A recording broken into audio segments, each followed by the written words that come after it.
vou ler aqui. E me mostrou o sumo sacerdote Josué, o qual estava diante do anjo do Senhor, e Satanás estava na sua mão direita para lhe opor. Mas o Senhor disse a Satanás: o Senhor te repreenda, ó Satanás. Sim, o Senhor que escolheu Jerusalém te repreende. Não é este um tição tirado do fogo? Ora, Josué, vestido de vestes sujas, estava diante do anjo. Então, falando, ordenou aos que estavam diante dele, dizendo: tirai-lhe estas vestes sujas. E ele disse: eis que te tenho feito com que passe de ti a tua iniquidade, e te vestires de vestes novas. E disse eu: ponham-lhe uma mitra limpa sobre a sua cabeça. E puseram uma mitra limpa sobre sua cabeça, e o vestiram de vestes, e o anjo do Senhor estava ali. Amém? Podem sentar, irmãos. Sente dando glórias. Glória a Deus, glórias ao Senhor. Glória a Deus. Aleluia. Nós estamos diante de um texto bíblico, dentro desse compêndio bíblico que é a Bíblia Sagrada, no qual contém 66 livros, 39 no Antigo Testamento, 27 no Novo Testamento. E o livro do profeta Zacarias, ele faz parte dos livros dos profetas menores da Bíblia Sagrada. Existem 12 profetas menores da Bíblia Sagrada, e ele é o 11º profeta menor. Ele é conhecido profeta menor como um profeta menor messiânico, porque ele profetizou muito sobre a vinda do Senhor Jesus. Também ele deixou, desde o capítulo 1 de Zacarias até o capítulo 6 de Zacarias, 8 visões. O que eu li aqui é a 4ª visão. E nós vemos que o profeta Zacarias, ele estava em um contexto totalmente diferente de um contexto que poderia ser algo bom para ele, mas era um contexto desafiador. Quando nós meditamos um pouco na história e no contexto deste livro sagrado, nós começamos a compreender que Zacarias, ele é um profeta que veio do exílio babilônico.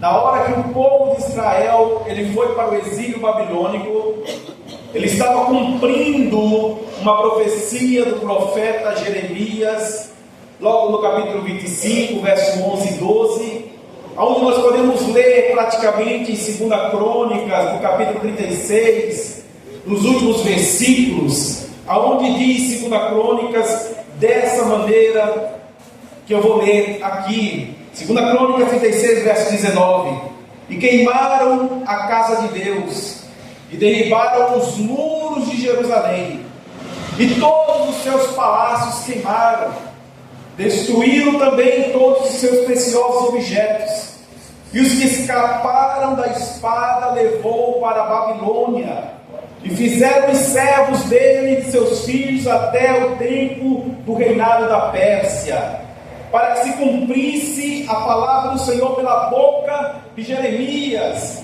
que ele profetizou lá no capítulo 25 de Jeremias, no verso 11 e 12, dizendo: até que a terra se agradasse dos seus sábados, todos os dias da exortação repousou, até que os 70 anos se cumpriram.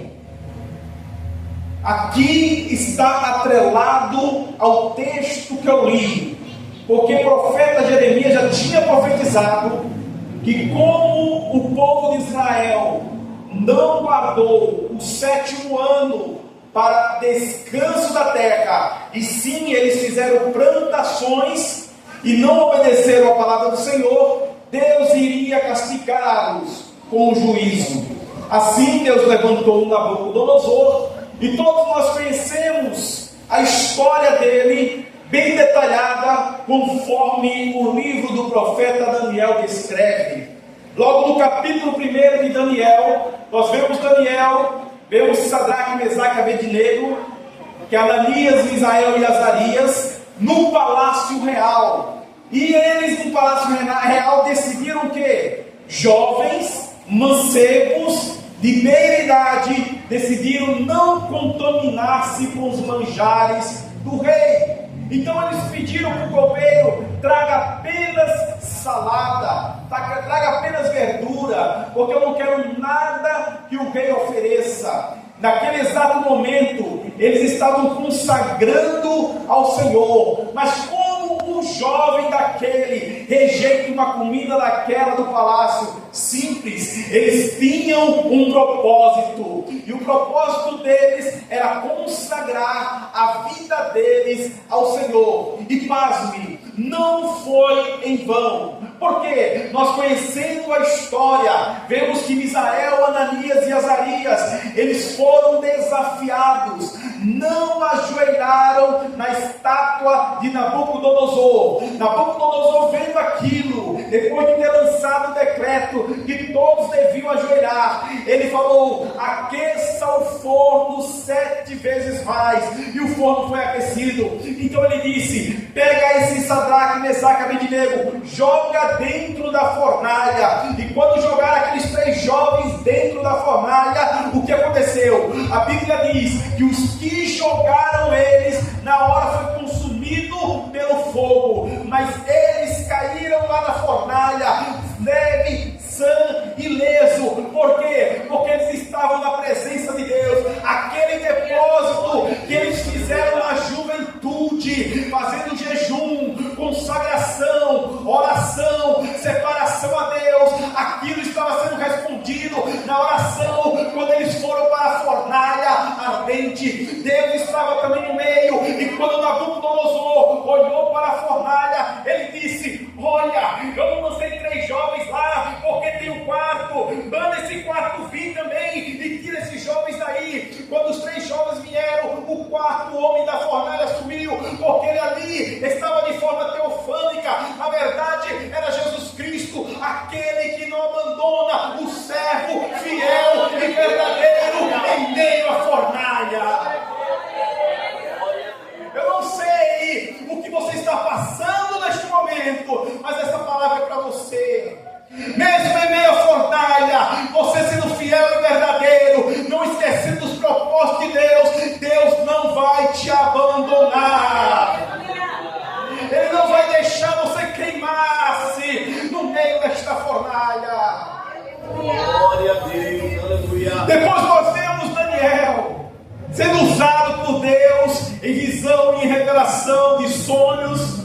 Deus coloca Daniel como governador daquele lugar.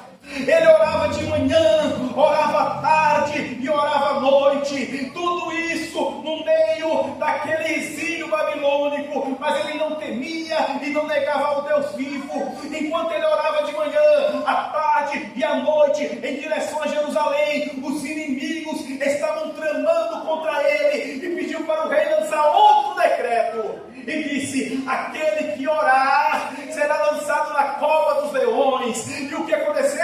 Ele foi lançado na cova dos leões. Quando ele foi lançado na cova dos leões, o que aconteceu? Deus fechou a boca do leão, e o leão começou a jejuar. Ele começou a passar fome? Não, eles jejuaram, porque quem estava comendo os leões era o profeta de Deus vivo. Assim é o crente. Pode estar um monte de leãozinho querendo te tragar, mas Deus está contigo, e Ele fecha a boca dos leões para te proteger. E não termina aí. Depois de um dia inteiro, de uma noite inteira, Daniel orando na cova dos leões, e com certeza os leões orando também. Quando chegou o amanhecer, o rei foi lá, viu Daniel ileso.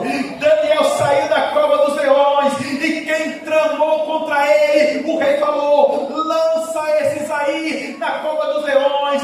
Eles foram lançados nas covas dos leões. E sabe o que aconteceu? O leão não deixou eles nem chegar na terra. Logo no céu, no ar, o leão pegou e tragou o inimigo. É isso que Deus faz. Quem mexe com a menina dos olhos de Deus vai se ver com o Senhor Jesus Cristo de Nazaré. Aleluia, aleluia. Isso foi todo no exílio babilônico. babilônico. Nós vemos o povo sofrendo naquele lugar. Mas aí o que aconteceu? Deus tirou o povo do exílio babilônico. Completou 70 anos, 586 anos de Cristo, até 516 anos de Cristo. Eles voltaram para a terra, mas eles voltaram com um propósito. Nós vemos isso também em 2 Crônicas, onde eu li, nos versículos seguintes, que Deus levanta os filhos, rei da Pérsia, pede para eles voltarem para a terra que manda leite e mel, para Jerusalém. E para quê? Para que construísse os muros, para que construísse as portas, para que construísse o templo. Porém, olha o que nós vemos em Neemias, logo no capítulo 1, no versículo 3 e no versículo 4. De repente chega Anani, o irmão de Neemias, e Neemias pergunta a Anani, e diz: Anani, como que está lá o povo? Como que está Jerusalém? E no versículo 3 do capítulo de Neemias, ele começa a dizer: olha, os restantes que não foram levados para o cativeiro, lá na província, estão em grande miséria e desprezo. E o muro de Jerusalém fendido, e as suas portas queimadas ao fogo. E depois nós vemos no verso 4 que Neemias, ouvindo aquilo, ele assentou-se. Ele ouvindo aquilo, ele chorou. Ele ouvindo aquilo, ele lamentou por alguns dias. E diz as Sagradas Escrituras que ele também jejuou e ele também orou. Quando nós lemos Neemias capítulo 1, versículo 1, nós vemos que aqui estava no mês de Quisleu. E quando vemos o capítulo 2, do verso 1, nós vemos que ele já entra o mês de Nissan. Do mês Quisleu ao mês Nissan são 4 meses. São quantos meses, igreja?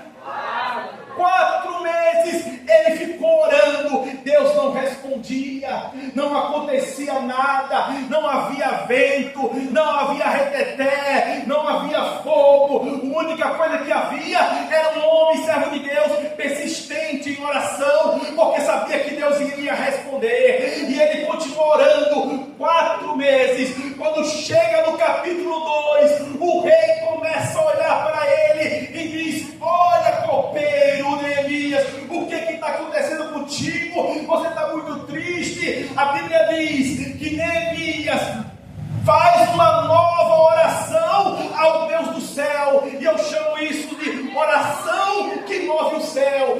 Todo crente fiel e verdadeiro sabe que quando ora, o céu se move. Naquele momento, Neemias ele começou a crer na palavra do Senhor. Na hora que o rei perguntou, Neemias falou: calma, eu vou fazer uma oração. Fez uma oração, depois voltou e respondeu ao rei. Nós vemos isso no capítulo 2, no verso 4, no verso 5. E ele começa a dizer: ó rei, tu sabes porque eu estou triste. Os meus pais, a terra dos meus pais está desolada, está tudo acabado, derribado, não tem mais portas, não tem mais muros, e eu estou com desejo de voltar lá e reconstruir aquela cidade. Porém, o rei tinha lançado um decreto que ninguém daquele povo poderia voltar a Jerusalém. Mas quando você lê o texto, ele não fala a cidade, ele só fala que era a cidade onde moravam seus pais. E significa o quê? Que todo crente que está na oração, Deus dá estratégia. Você está no seu serviço, existe uma perseguição, Sanbalá e Tobias está lá, Deus vai te dar uma estratégia, irmão. Mas para essa estratégia funcionar, você tem que ligar para o céu, é joelho no chão, jejum e oração, para que Deus venha responder a sua oração. Não tem outra escapatória, não é invencionice não. Nós temos que buscar o Rei dos Reis e Senhor dos Senhores. A Bíblia diz em Jeremias 33:3: clama-me e responder-te-ei, e anunciar-te-ei que não sabe. Aleluia, aleluia. Olha Deus movendo os céus através da oração. Essa igreja é movida por oração, é movida por Deus, é movida pelo Espírito Santo. E o Espírito Santo está neste lugar, está aqui. A Bíblia diz que onde é dois ou três reunidos no nome dele, ele está no meio. Então dá liberdade ao Espírito Santo de Deus. Aleluia. Paulo escreve que as coisas espirituais é loucura para quem são carnais, porque se eles são carnais, eles não compreendem as coisas espirituais, e as coisas espirituais estão acontecendo neste lugar. Neemias, ele começou a falar: Senhor, já que o Senhor deixou eu ir na cidade dos meus pais, faz o seguinte, eu também te peço, dá uma carta para mim entregar um rei. Dá outra carta para mim entregar a SAF, para ele me mandar madeira, me dá material para eu construir. Quando o rei olhou aquilo, ele admirou Neemias. Ele disse: olha que homem patriota. Se vários homens que estão ao meu redor fossem patriota como Neemias, a minha cidade seria mais próspera. E Neemias desceu com as cartas para a construção. Aí nós lemos, voltando ao tempo, em Esdras, no capítulo 3, verso 2. E olha o que está escrito em Esdras, capítulo 3, verso 2.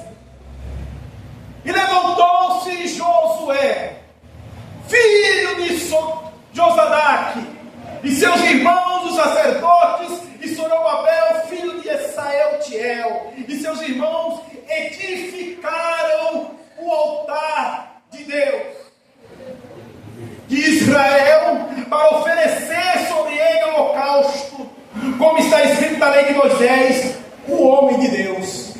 Verso 3: e firmaram o altar sobre as suas bases, porque o terror estava sobre eles, por causa do povo das terras, e ofereceram sobre ele holocausto ao Senhor, holocausto de manhã e de tarde. A primeira coisa que o povo fez, quando ele desceu do exílio babilônico e foi para a terra prometida, foi levantar um altar ao Senhor. Porque é necessário que nós venhamos cultuar a Deus. É necessário que nós venhamos cultuar ao Senhor. A Bíblia diz que você e eu, nós, somos templo do Espírito Santo, proveniente de Deus, que não somos de nós mesmos, mas fomos comprados por bom preço. Por isso glorificamos a Deus em nosso corpo, em nosso espírito, os quais pertencem ao Senhor Deus. O templo, o altar, somos nós. Temos que estar diante de Deus cultuando, adorando, glorificando, entregando o melhor. É como o cantor disse aqui, os verdadeiros adoradores, citando João 4, adorarão em espírito e em verdade. Nos tais o Senhor Deus procura que o adorem. Deus está procurando alguém. É neste culto maravilhoso que Deus está procurando você. Está procurando alguém aqui que tem um louvor sincero, que tem uma adoração sincera, que tem uma oração sincera, que tem uma glorificação a Deus sincera, que entregue a sua vida no altar, porque era necessário, irmão. Primeira coisa, restaurou, reestruturou o altar. Segundo, restabeleceu o culto. E aonde tem culto, tem pessoas. E aonde tem pessoas, tem adoradores. E aonde tem adoradores, tem o Rei dos Reis e Senhor dos Senhores.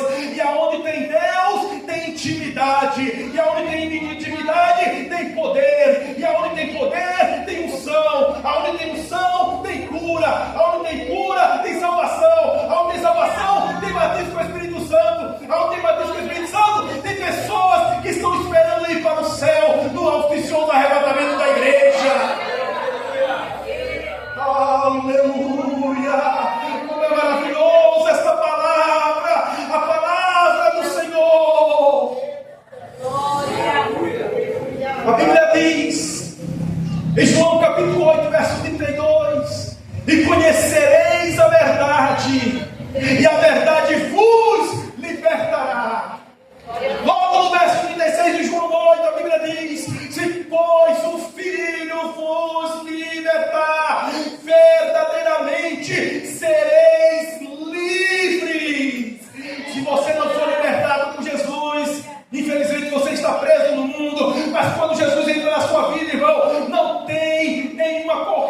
tenha nenhuma corrente, nem grade, nem nada que aprisione o crente, porque o crente está liberto pelo nome do Senhor Jesus Cristo. Aleluia! E assim nós vemos a vida do homem Neemias, que herdeu este muro, que foi reconstruído o templo, mas porém, quando eles estavam no exílio babilônico, lá no exílio babilônico, pediram para eles louvar o Senhor. Nós vemos lá em Salmo 137, que eles preferiram fazer o quê? No Salmo 137, verso 2, eles falaram: nos salgueiros que há no meio dela, penduramos as nossas harpas, porquanto aquele que nos levaram cativo nos pediram uma canção, e os que nos destruíram, que os alegrássemos, dizendo: cantai um cântico de Sião. Mas como entoaremos o cântico do Senhor em terra estranha? Jesus Cristo, Ele requer do crente uma certa diligência e vigilância. A Bíblia diz: vigiai e orai para não cair em tentação, porque na verdade o Espírito está pronto, mas a carne é fraca. Primeiro nós temos que vigiar, irmãos, para depois nós orarmos. O diabo, ele vai primeiro usando a sua artimanha, que é a tentação. Depois da tentação, o que ele faz? Ele faz com a sua artimanha a pessoa tentá-lo, cai e vem a consumação. Depois da consumação, o que ele faz? Ele começa com a acusação. É algo perigosíssimo. Quando o diabo entra na vida de uma pessoa, ele faz o ciclo, ele faz o escarcéu. Mas sabe o que eu admiro na palavra do Senhor? É que quando você e eu estamos em oração, estamos com Deus, mesmo que o diabo venha perturbar, talvez o nosso filho que não é crente, talvez a nossa família que não é crente, talvez alguém que nós conhecemos que não é crente, quando nós oramos, Deus começa a nos despertar ele e ela onde eles estiverem. Aonde eles estiverem, irmão, pode estar onde estiver, pode estar no presídio, Deus está lá visitando agora, nesse exato momento. Glória a Deus, aleluia. Pode estar no fundo do poço, na biqueira, Deus está lá visitando agora e está repreendendo todo o vício em nome de Jesus. Pode estar orando, mas Deus está falando: não vai roubar, porque tem um servo acima de Deus que está orando para ti naquela igreja do Santa Marina. O Espírito Santo está incomodando para que eles venham voltar para o Senhor Jesus Cristo.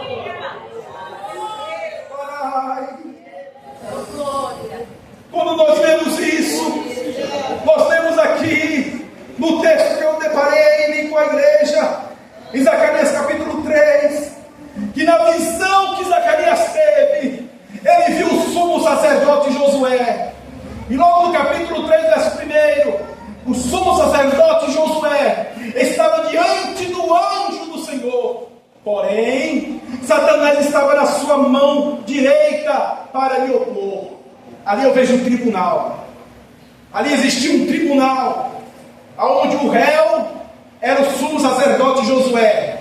O mesmo que eu li em Êxodo capítulo 3, verso 2. Esse mesmo Josué, que ajudou a reconstruir o templo, ele estava aqui na visão de Zacarias. E pasmem, Zacarias, ele era muito jovem. Ele voltou com seu avô Ito, que era sacerdote também. Ele fazia parte de uns 3 profetas sacerdotes. Jeremias também era profeta e sacerdote, Ezequiel profeta e sacerdote, e ele também, Zacarias, era profeta e sacerdote. E quando ele viu isso, Josué representando o povo como réu, o anjo aqui do Senhor de forma teofânica representando Jesus, e Satanás como opositor, como acusador, nós vemos aqui algo maravilhoso.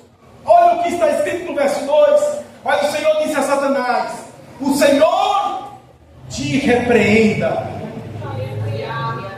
Ué, mas o anjo não quis repreender o diabo, Satanás não. Sabe por quê? Porque tem gente que bate no peito e diz que é valente, que pensa que é mais forte do que o diabo. Se não for o Senhor Jesus Cristo na sua vida, irmão, você não consegue conseguem vencer nem o diabo. E eles pensam que é isso. E eu vou falar uma experiência que eu tive aqui. Nós fomos no Sol Nascente. Estava eu, o pastor Alex e mais alguns irmãos.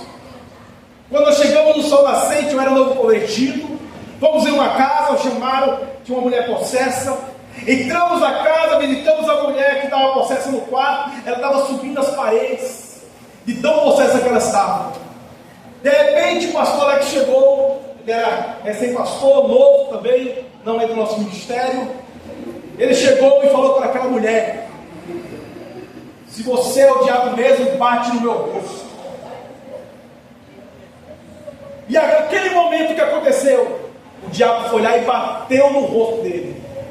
E ele falou por 3 vezes, o diabo bateu 3 vezes no rosto dele, porque era uma legião de demônios. Nós expulsava, vinha outro, expulsava, vinha outro, expulsava, vinha outro, e não tinha jeito. Mas de repente veio um crente de oração. Esse aí, ó, tem as irmãs do copo. Esse aí eram os irmãos da tocha. É os irmãos do joelho quebrado. Ele chegou daquele andamento todo quebrado, olhou para aquela mulher possessa. Ela falou: esse não. Ele disse: esse sim, porque eu não estou sozinho. O anjo do Senhor está comigo aqui.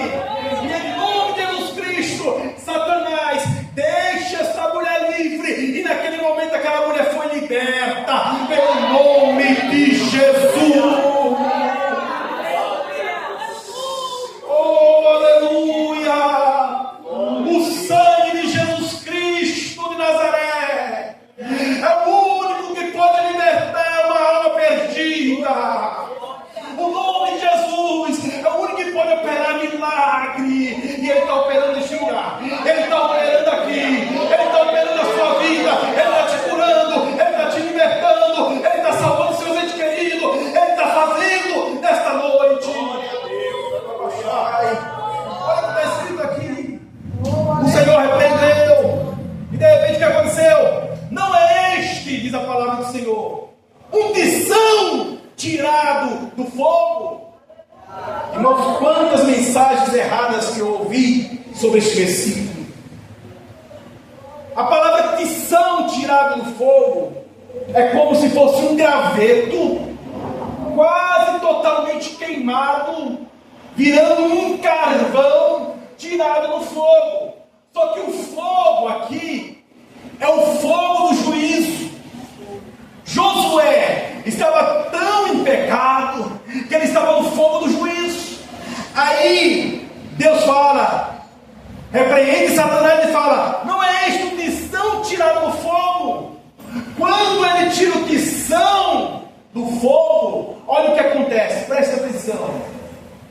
O tição do fogo ainda não está totalmente, completamente liberto. Deus, ele pega um camarada lá no mundo, ele tira o camarada do mundo, um tiçãozinho de fogo, como está escrito lá em Judas capítulo 1, versículo 23, que o Senhor salvou alguns, arrebatando-os do fogo. Ele tira o tiçãozinho de fogo, aquele tição está todo parecendo um carvão, e quando você pega no carvão, o que acontece? Você começa a se sujar. Começa a se sujar. E o que a Bíblia diz? Olha, você é o tição tirado do fogo, José. Porém, eu tenho que completar a obra na tua vida. Porque Deus não faz nada por incompleto, irmão. Se Deus começou a boa obra, Ele é fiel para completar ela na vida de quem o Senhor quiser. E começa aquele homem, um tição tirado do fogo, um carvãozinho. Parece que eu estou vendo eu quando eu aceitei Jesus. Um carvãozinho. Doido. Via uma pessoa católica, falava um monte de Jesus, pedia para quebrar a estátua, a imagem e tudo mais. Via uma pessoa que é macumbeira, falava: eu vou visitar aquela macumba e vou fechar tudo aquilo. Tiçãozinho de fogo. É daquele jeito. É o primeiro amor puro. Tem o primeiro amor e tem o primeiro amor puro. É aquele que você não segura, irmão. Eu era desse jeito. Para ter ideia, tomava, ia para a praia, tomava banho de calça jeans, dormia de calça jeans, ninguém tirava as calça jeans do meu corpo, porque aquilo ali era sagrado, de tão lição que eu estava. Mas Deus falou: peraí, camarada, eu vou te pegar e vou te lavar ainda. É isso que Deus faz. E olha que quando continua no versículo, olha o que Deus fez. Ora, verso 3: Josué, vestido de vestes sujas, estava diante do anjo. Verso 4: então, falando o anjo, ordenou que estava diante dele, dizendo: tirai as suas vestes sujas. E ele lhe disse: eis que tenho feito o que passe a ti a tua iniquidade, e te vestirei com vestes novas. Deus vai tirar as vestes sujas do liçãozinho que foi tirado do fogo, vai colocar uma veste nova, e não para por aí não, porque o Josué, como sacerdote, ele precisava ir para uma festa. E o que acontece? Deus falou: eu vou trocar a sua veste, vou colocar uma veste nova. Mas detalhe, eu também vou colocar um detalhe no verso 5: põe uma mitra limpa na tua cabeça. E puseram uma mitra limpa bem na cabeça dele. Por quê? Porque ele estava preparando para uma festa. Quando Deus tira e salva o pecador do mundo, há festa no céu quando o pecador se arrepende. Deus está começando a tirar a roupa suja da sua vida, trocar tudo e colocar veste nova. Por quê? Deus está preparando uma festa para você, preparando uma festa para a sua família, porque Deus quer que você feliz e alegre, assim como o povo de Israel saindo do Egito. Aleluia! Aleluia! Vamos se colocar de pé nesse momento. Não dá para me continuar, rapaz. Mas Deus é bom. Deus é maravilhoso. A Bíblia diz em Romanos capítulo 3, verso 23: porque todos pecaram. Quem? Todos. Eu tenho pecado? Tem. Você não é um santarrão. Todos pecaram e destituídos estão da glória de Deus. Mas a mesma Bíblia diz em Romanos capítulo 8, verso 1, algo muito maravilhoso, que vai de encontro à palavra que nós lemos aqui. Quando nós vemos o Senhor operando na vida de uma pessoa que necessita de Deus, olha o que diz Romanos 8:1: portanto, agora nenhuma condenação há para os que estão em Cristo Jesus.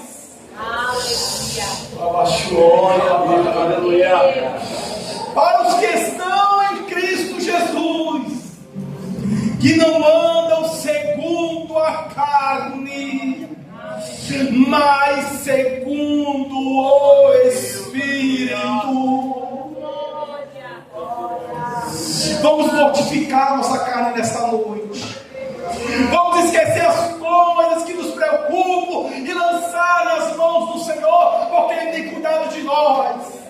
Agora é um ambiente espiritual, é um culto ao Senhor. Deus está movendo os céus ao seu favor. Ele quer salvar, Ele quer libertar, Ele quer curar, Ele quer fazer proeza na vida de cada um de vocês. Ele quer trabalhar na sua mente, quer dar sabedoria e graça e virtude do Espírito Santo, para que você faça uma prova, mas seja usado pelo Espírito Santo para passar nessa prova, para que você faça uma entrevista, mas seja usado pelo Espírito Santo no meio da entrevista, para que você seja usado pelo Espírito Santo dentro do emprego ou em qualquer outro lugar. Sempre Cristo em nós, porque dele, para ele e por ele são todas as coisas. E eu faço um convite para alguém aqui, você que talvez não aceitou a Jesus Cristo, ou talvez está afastado da casa do Senhor. Eu faço um convite nesta noite. Deus quer fazer algo maravilhoso na sua vida. Levante a sua mão e venha aqui, para que nós venhamos orar por você. Aceite a Jesus, entregue a sua vida a Ele, retorne aos caminhos do Senhor. Ele está te chamando, filho pródigo. Ele quer mudar a tua vida, Ele quer fazer algo maravilhoso, mas para isso é necessário que você faça algo para Ele.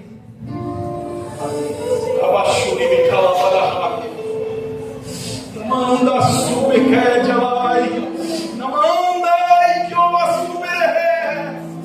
o céu está movendo aqui neste lugar. Jesus Cristo está te chamando. Ele quer mudar a tua vida, Ele quer mudar a tua história. Volta para os braços de Jesus e veja o milagre acontecer na sua vida. É a sua oportunidade agora. Volta para o caminho de Jesus. Volta para os braços de Jesus, meu filho, minha filha. Jesus te chama. Vem, quanto é tempo. O Senhor já fechou a cova várias vezes. Talvez não tenha mais a oportunidade de fechar esta cova. Ele está te dando vida e oportunidade para aceitar a Ele. Entregue o teu caminho ao Senhor. Confia nele, o mais Ele fará. Cadê você? Primeira alma para Jesus. Cadê você? Eu sei que você está aqui. O inimigo está dizendo: não vá. Não vá. E o Espírito Santo está tocando: vai, vem, vá lá na frente, vai receber oração, vai aceitar o Senhor, vai confessar que o Senhor é rei, do Senhor da sua vida. Eu não vou estender mais essa oportunidade porque o meu tempo já se foi. Mas que Deus venha ter misericórdia da sua vida e venha dar mais uma oportunidade, porque os dias são abreviados e não sabemos se o dia de amanhã nós estaremos vivos ou seremos arrebatados ao encontro do Senhor dos ares. Mas Ele deu uma oportunidade para você. Vamos fazer uma oração agora para todos aqueles que necessitam desta oração. O Senhor está dando vestes novas aqui. Não é só para pessoas que talvez precisem aceitar Jesus, mas para pessoas que estão na igreja também, necessitam de roupas novas. Jovens, adultos, senhores e senhoras, Deus requer de você uma santidade, uma pureza, uma diligência, uma vigilância. Você quer ver seus caminhos futuros prósperos? Entrega totalmente ao Senhor. Santifique-se mais e não ligue para que os outros do mundo falem, porque Deus é contigo, Daniel. Deus é contigo, Davi. Deus é contigo, Samuel. Deus é contigo, Pedro. Deus é contigo, Isaac. Deus é contigo, Roboão. Deus é contigo, Josafá. Deus é contigo. Oh Jesus Cristo, que o teu Espírito Santo venha estar neste lugar, neste momento. A tua palavra foi pregada, ó Pai, anunciada neste lugar. Eu sei, ó Pai, que não ficou nessas quatro paredes, mas ela atravessou este lugar. O Senhor requer, ó Pai, vestes limpas. O Senhor requer, ó Pai, algo maravilhoso. O diabo vem acusar, mas o Senhor já deu o aval, ó Pai.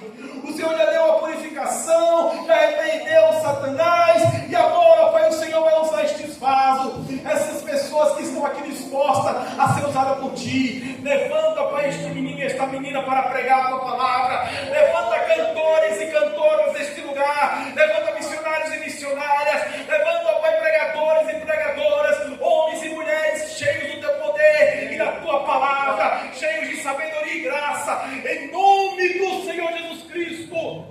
Amém, Senhor Jesus Cristo. Amém. Deus abençoe. Aleluia.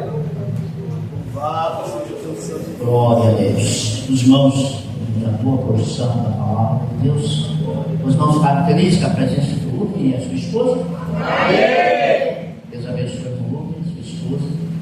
E todos os irmãos que estiveram presentes nessa noite, amigos também tiveram presença. Você não aceitou Jesus, não quis voltar para o seu lugar, mas Deus sabe de todas as coisas. Que Deus lhe dê uma outra oportunidade, eu não sei se você vai ter. Uma oportunidade perdida pode ser uma porta fechada. Senhor Deus, leve nesse instante, Pai, o teu povo em paz para os seus lares. Guarda dos perigos, dos males desta vida, dos acidentes, Senhor. Cubra cada um, Senhor, com o teu preciosíssimo sangue, dando a todos os teus filhos uma semana de paz, de bênção e vitória. Se voltares, Senhor, esta noite, estaremos contigo. E se não voltares, dê-nos saúde e graça para nos enfrentarmos as nossas lutas diárias. Portanto, meu Deus, eu te peço todas essas bênçãos no nome maravilhoso de Jesus. Que a maravilhosa graça, nosso Senhor Jesus Cristo, o amor de Deus e a comunhão do Espírito Santo seja com todo o povo de Deus. E o povo de Deus diz: Amém. Amém.